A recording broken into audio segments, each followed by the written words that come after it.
Hello दोस्तों, rare class के online YouTube platform पर आप सभी का स्वागत है। आइए प्रारंभ करते हैं। आज का जो पहला प्रश्न है, छठी शताब्दी में उत्तर प्रदेश में कितने महाजनपद थे। यहाँ पर कितने महाजनपद के बारे में पूछा गया है। याद रहे, महाजनपद के बारे में पूछा गया। यहाँ कह रहा है कितने महाजनपद थे छठी शताब्दी में। तो याद रहे, जो महाजनपदों की संख्या छठी शताब्दी में थी वो 8 थी। कौन कौन से थे वो देख लेते एक बार है। देखो, जो छठी शताब्दी में थे, एक था पंचाल, दूसरा था काशी, कौशल, शूरसेन, चेद, वत्स, मल्ल। ये इतने कितने हो गए। देखो एक बार 3 2 4 3 7 हो गए। अब यहाँ देखो, ये जो थे ये प्रॉपर केवल यूपी में थे, ठीक। लेकिन एक अन्य जिसे हम कुरु या कौरवों की राजधानी के नाम से जानते हैं वो भी भारत में थी, परंतु अगर कहा जाए तो स्पेशली वो 3 क्षेत्रों पे थी। पहला था मेरठ, दिल्ली और थानेश्वर। चूँकि मेरठ यूपी में आता है, इस लिहाज से जो कुरु है, कुरु भी कहाँ है, यूपी में है। तो इस हिसाब से अगर हम कह दें छठी शताब्दी में भारत में कुल कितने महाजनपद थे, तो छठी शताब्दी में भारत में कुल 8 महाजनपद थे। अगला प्रश्न है, प्रश्न कह रहा है निम्नलिखित में से किन स्थानों की तीर्थ यात्रा अशोक ने की। अशोक जो था वो बौद्ध धर्म से संबंधित था। बौद्ध धर्म से संबंधित होने के कारण इसने जितने भी तीर्थ यात्राएं की वो सभी बौद्ध धर्म से थी, ठीक। अब यहाँ पर देख लेते हैं, अयोध्या हरिद्वार में कोई भी बौद्ध धर्म स्थली नहीं है, तो हमारा यही उत्तर हो जाएगा। बाकी गया, कुशीनगर, लुम्बिनी, सारनाथ, श्रावस्ती और कपिलवस्तु, ये जो 6 के 6 स्थान है ये किससे, बौद्ध धर्म से संबंधित है। इस बदौलत जो अशोक है इन्होंने इन स्थानों की तीर्थ यात्रा की थी।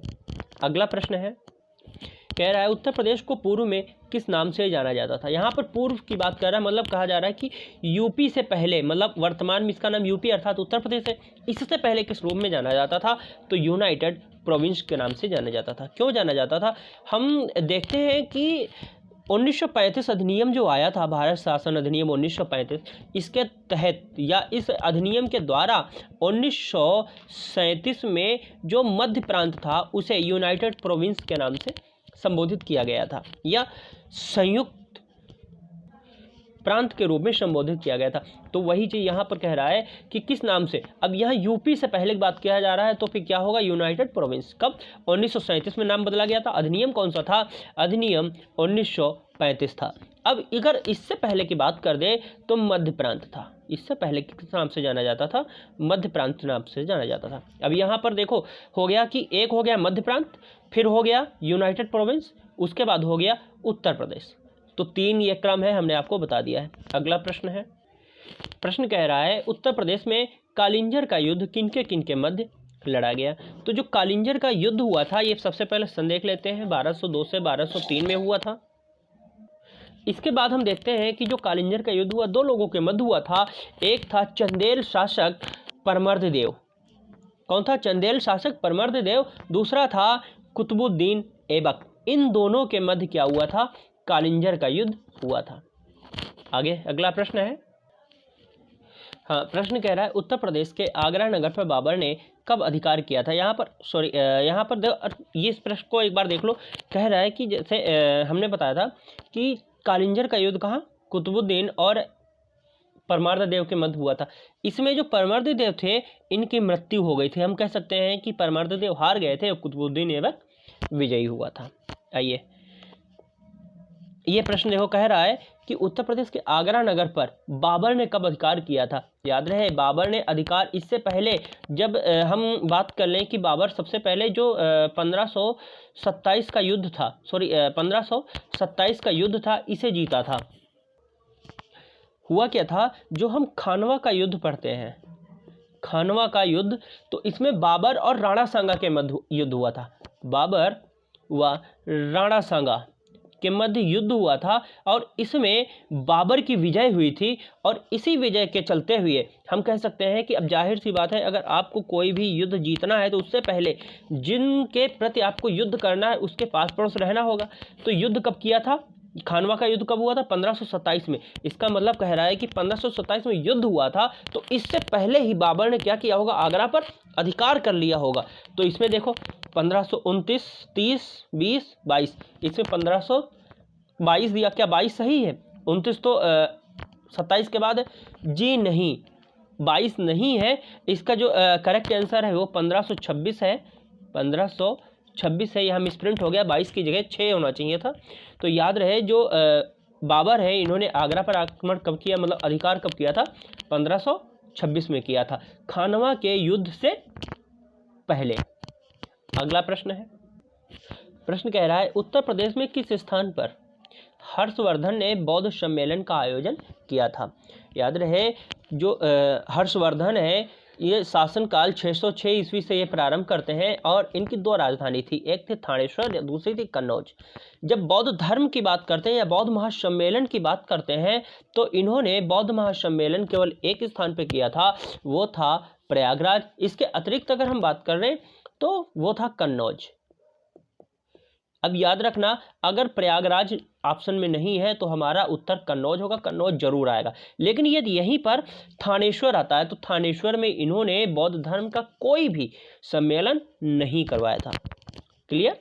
अगला प्रश्न है, कह रहा है वह स्तूप स्थल जिसका संबंध भगवान बुद्ध के किसी घटना से नहीं रहा है। ऐसा कौन सा बौद्ध स्थल है जहां पर भगवान बुद्ध का कोई भी घटना स्थल नहीं है? सारनाथ घटना स्थल है, बोध गया ये भी है, कुशीनारा, सॉरी ये कुशीनारा है, कुशीनारा जिसे हम कुशीनगर के नाम से भी जानते हैं। ठीक, इन तीनों में महात्मा बुद्ध का जो है संबंध है, जबकि सांची का संबंध महात्मा बुद्ध से नहीं है। तो फिर इसका संबंध किससे है भैया? इसका संबंध जो है वो अशोक से है। अशोक ने अपनी रानी रूपवती के याद में इन्होंने क्या किया था? बनाया था। यह हम कह सकते हैं इनका मतलब शादी के परिप्रेक्ष्य में गिफ्ट दिया था। किसे दिया था? अपनी रानी रूपमती को। अगला प्रश्न है, कह रहा है खानवा का प्रसिद्ध युद्ध किनके मध्य लड़ा गया था? हमने अभी आपको बताया था आगरा पर अधिकार किया, उसके बाद खानवा का युद्ध 1527 में लड़ा था। जो खानवा का युद्ध था ये बाबर व राणा सांगा के मध्य लड़ा गया था। ठीक, पर इससे पहले क्या किया था? आगरा पर अधिकार किया था। भाई बिना आगरा पर अधिकार किए या आक्रमण किए, उसे उस पर कब्जा किए बिना ये राणा सांगा को युद्ध में नहीं हरा सकते थे। और जो खानवा का युद्ध था इसमें किसकी हार हुई थी? तो राणा सांगा की हार हुई थी। अगला प्रश्न है, उत्तर प्रदेश में चंदावर का युद्ध किसके मध्य हुआ था? प्रश्न है कि चंदावर का युद्ध कब हुआ था? तो याद रहे 1194 ईस्वी में चंदावर का युद्ध हुआ था। ये युद्ध मोहम्मद गौरी व राजा जयचंद के मध्य हुआ था। राजा जयचंद के मध्य हुआ था। अब राजा जयचंद्र कौन है? हम गौरी तो जानते हैं, मोहम्मद गौरी जो अरब यात्री था, अरब आक्रमणकारी था। ठीक, लेकिन जयचंद्र कौन था? तो ये कन्नौज के शासक थे। कहाँ के शासक थे? कन्नौज के शासक थे। कब युद्ध हुआ था? तो 1194 में युद्ध हुआ था। अब इसमें विजय किसकी हुई थी? भैया इसमें मोहम्मद गौरी की विजय हुई थी और राजा जयचंद की इसमें क्या हो गई थी? डेथ हो गई थी या फिर मृत्यु हो गई थी। अगला प्रश्न है भैया मोस्ट इंपॉर्टेंट क्वेश्चन है मिनांडर को लेकर। मिनांडर जो है कह रहा है कि 182 ईसा पूर्व के युद्ध में यूनानी योद्धा मिनांडर ने उत्तर प्रदेश के किस नगर पर कब्जा किया था? याद रहे जब ये आक्रमण कर रहे थे, जो शुरुआती आक्रमण था वो मथुरा पर इन्होंने किया था और मथुरा को क्या किया था? अपने अधिकार में कर लिया था। याद रहेगा कि मथुरा जो है मिनांडर के अधिकार क्षेत्र में था या इस पर कब्जा कर लिया था। इसके आगे ये नहीं बढ़ पाए थे। अगला प्रश्न है भैया यहाँ पर देखो दिया गया है किस सन में उत्तर प्रदेश का नाम संयुक्त प्रांत रखा गया था? हमने आपको अभी बताया था कि संयुक्त प्रांत अगर अधिनियम की बात कर ले तो 1935 अधिनियम के द्वारा मध्य प्रांत को या मध्य प्रांत का नाम बदल करके संयुक्त प्रांत कर दिया गया था। ठीक। परंतु इसे लागू कब किया गया, तो ये याद रहे अधिनियम 1935 है, और जब हम सन की बात करते हैं तो 1937 आ जाता है कि 1937 में इसका नाम बदला गया था, लेकिन प्रावधान 1935 अधिनियम के तहत आया था। अगला प्रश्न है, प्रश्न कह रहा है कि दिल्ली डिवीजन उत्तर पश्चिमी प्रदेश के किस सन में अलग किया गया था। याद रहे 1 नवंबर 1858 को इलाहाबाद में के लाल किला या इलाहाबाद से महारानी विक्टोरिया का एक घोषणा पत्र पढ़ा गया था। ठीक, उसी समय क्या किया गया था, जो केंद्रीय राजधानी के रूप में दिल्ली को घोषित किया गया था कि अब से जो ब्रिटिश सरकार है दिल्ली से पूरे भारत पर शासन करेगी, और तभी से उत्तर पश्चिमी प्रदेश में दिल्ली डिवीजन को अलग किया गया था। तो हमारा ऑप्शन क्या होगा, 1858, अर्थात ताज शासन का प्रारंभ। ताज शासन, हम ताज शासन इसलिए कहते हैं क्योंकि हुआ क्या था कि 1773 में जो पहला एक्ट आया था रेगुलेटिंग एक्ट, इसके तहत क्या हुआ था कि जो है अधिकार जो कंपनी कर रही थी, ब्रिटिश सरकार कर रही थी, उस अधिकार को इन्होंने सीमित कर दिया था या रेगुलेट करना शुरू कर दिया था। परंतु जब नहीं कर पाए पूरी तरह से सीमित या भ्रष्टाचार नहीं रोक पाए, तब सीधे ताज शासन प्रारंभ हुआ था, और ताज शासन 1858 से प्रारंभ होता है और 1947 तक रहता है, और तब तक 58 से 47 तक इन्होंने दिल्ली से पूरे भारत पर क्या किया था, शासन किया था। और लेकिन अगर यहीं पर अब कह दिया जाए कि 1858 से पूर्व भारत की जो ब्रिटिश राजधानी थी वो क्या थी, तो याद रहे तो बंगाल थी, क्योंकि सबसे पहला अधिकार इन्होंने कहाँ किया था, बंगाल में किया था। जबकि सबसे पहली अगर फैक्ट्री की बात की जाए तो फैक्ट्री इन्होंने सूरत में खोली थी। पहली फैक्ट्री 1611 और 13 के मध्य में इन्होंने सूरत में स्थायी रूप से फैक्ट्री खोली थी।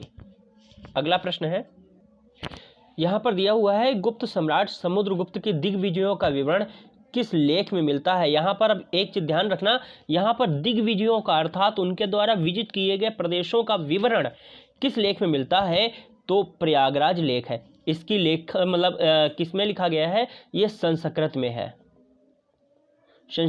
है। इसकी शैली चंपू है, चंपू शैली में लिखी गई है, भाषा प्राकृत है। याद रहेगी, शैली चंपू, भाषा प्राकृत। अगर कहा जाए किसमें है, संस्कृत में कौन सा है, तो प्रयागराज लेख संस्कृत में लिखा गया है। याद रहेगा।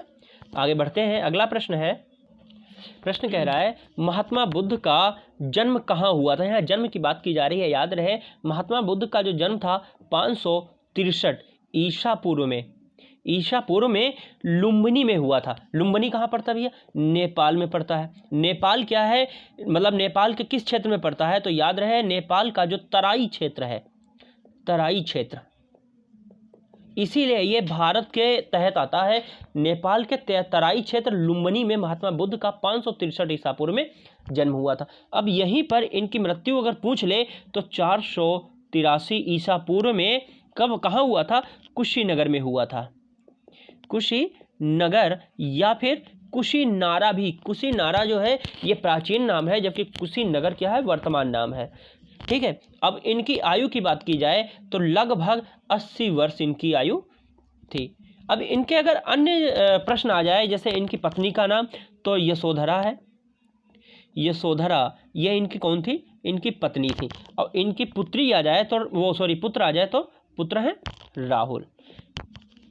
ठीक है। अब यहीं पर कई बार इनके माता का नाम भी पूछ लिया जाता है, तो माया देवी ये महात्मा बुद्ध की माता है। लेकिन यह प्रश्न नहीं पूछा गया, अधिक है जो सबसे अधिक पूछा गया है कि इनका लालन पालन किसने किया था। तो महात्मा बुद्ध की इनके जन्म के समय ही माया देवी की मृत्यु हो गई थी, तो इनका लालन पालन प्रजापति गौतमी ने किया था। याद रहेगा, प्रजापति गौतमी ने इनका लालन पालन किया था। ये कई बार आया हुआ प्रश्न है। अगला प्रश्न है, प्रश्न कह रहा है महात्मा बुद्ध का महापरिनिर्वाण कहाँ हुआ था। याद रहे महापरिनिर्वाण की बात है, यहाँ पर थोड़ा सा मिसप्रिंट हो गया है। ठीक, महात्मा बुद्ध का महापरिनिर्वाण भैया हमने अभी आपको बताया 483 ईसा पूर्व में, 483 ईसा पूर्व में कुशीनारा, ये रहा कुशीनारा या कुशीनगर में महापरिनिर्वाण की प्राप्ति हुई थी। महापरिनिर्वाण का मतलब है मृत्यु से या मोक्ष से, मृत्यु या मोक्ष से मतलब है कि इनको मृत्यु या मोक्ष कहाँ प्राप्त हुआ था, तो कुशीनगर में। कब? 483 ईसा पूर्व में। वही जन्म कहाँ हुआ था, तो जन्म इनका लुम्बिनी में हुआ था। ठीक है, इनका जन्म लुम्बिनी में हुआ था। अब यहीं पर देखो जैसे दिया हुआ काशी, भैया काशी से इनका कोई संबंध नहीं है। जैसे स्तूप दिया था पिछले प्रश्न में, तो यहाँ पर दिया अगर आ जाए किस स्थान से महात्मा बुद्ध का कोई स्थान मतलब संबंध नहीं है, तो याद रहे ऐसे स्थान जो हिंदू धर्म से संबंधित हो, आंख मूंद करके लगा देना उत्तर, वही उत्तर होगा। श्रावस्ती से इनका संबंध है, लेकिन काशी से संबंध नहीं है। अब यहीं पर अगर निर्वाण की बात करते हैं, महापरिनिर्वाण की अगर कह रहा है तो यानी मृत्यु, निर्वाण का मतलब कह रहा है ज्ञान प्राप्ति की बात करेगा। अगर निर्वाण की बात करता है कहाँ हुआ था, तो गया में हुआ था। कहाँ हुआ था? पीपल वृक्ष निरंजना नदी के तट के समीप।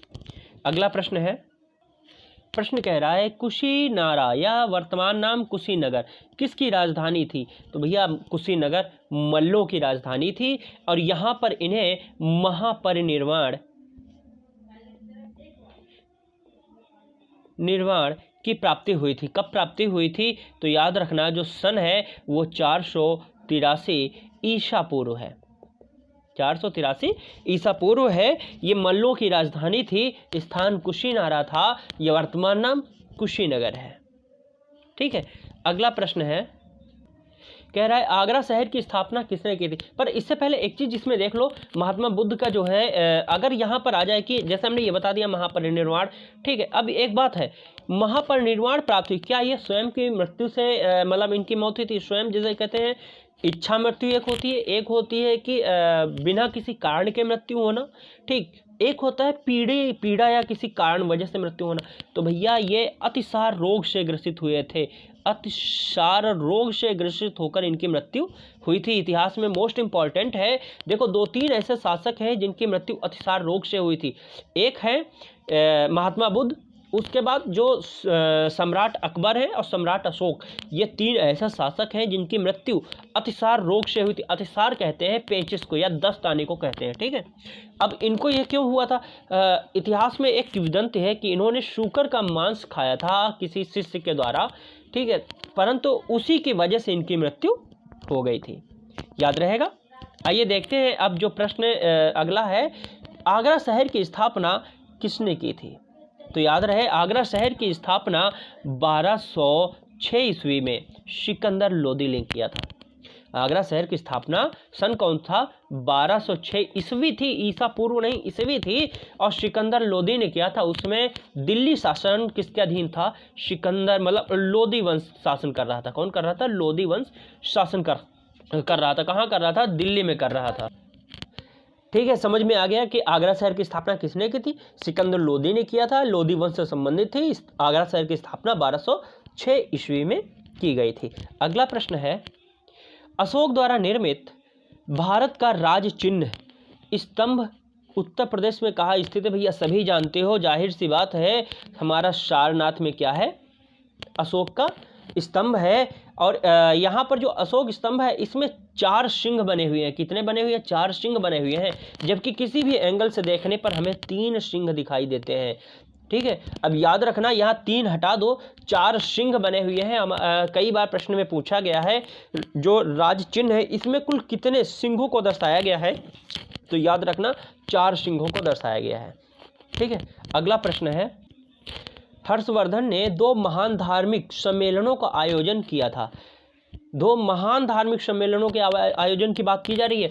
एक था जो बौद्ध महासंगीत की बात थी, ठीक है, एक बौद्ध महासंगीत था, और दूसरा कुंभ, ठीक। ये 2 कैसे हैं, धार्मिक प्रयोजन है। अब यहाँ कह रहा है 2 धार्मिक प्रयोजनों का सम्मेलन आयोजन कहाँ किया गया था, तो भैया हमने आपको बताया था, देखो इनकी पहली बात तो 2 राजधानियाँ थी, एक कन्नौज दूसरी थानेश्वर। अब यहाँ जैसे हम देख लेते हैं, हमने आपको बताया था कि जो थानेश्वर था यहाँ पर इन्होंने किसी भी प्रकार के सम्मेलन को नहीं किया था।